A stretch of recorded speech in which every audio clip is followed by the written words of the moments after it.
Fill in the গ্যাপের ক্ষেত্রে fill in the গ্যাপে কি করব, section 1 section 4 for both of them. পার্থক্যটা একটু বুঝি। Section 1 much more informal than section 4। Informal বলতে কি বুঝায়, না ফর্মাল হবে, কিন্তু ইনফর্মাল বলতে কি বুঝায়, just a conversation.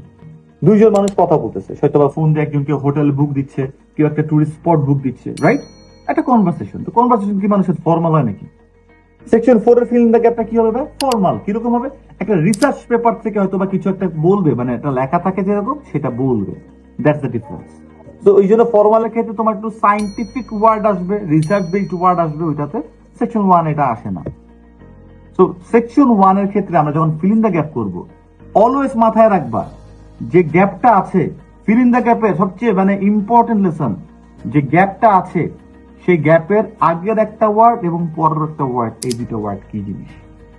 Fill in the গ্যাপের প্রথম যে তুমি আলটিমেটলি অ্যাটাকটা করবা, সেই গ্যাপের আগের ওয়ার্ডটা কি আর পরের ওয়ার্ডটা কি।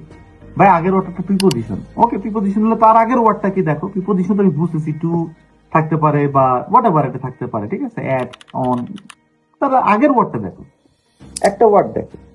পরে ভাই পরে তো ওয়ার্ড নাই, ফুল স্টপ, লাস্টের ওয়ার্ডটাই তো ফিল ইন দ্য গ্যাপ। নিও না, তাহলে আগে দুইটা ওয়ার্ড দেখো।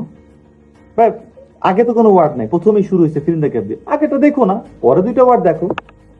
প্রথম ইম্পর্টেন্ট জিনিস, কারণ কি?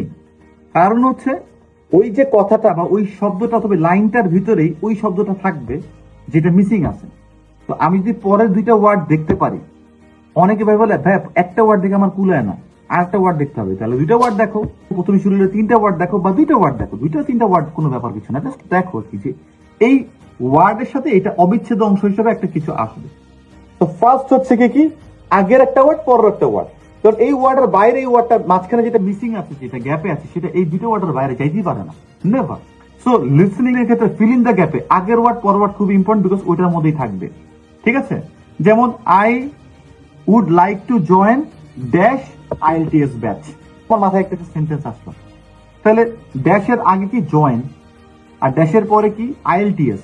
তার মানে আইএলটিএস এ জয়েনের মধ্যে এই যে কথা হবে, জয়েন করা আইএলটিএস ব্যাচের কিছু একটা, এই কনভারসেশনের ভিতরে এই ওয়ার্ডটা লুকানো থাকবে। আমাকে জাস্ট ওই টাইমটুকুর জন্য ওয়েট করতে হবে কখন এটা আসে।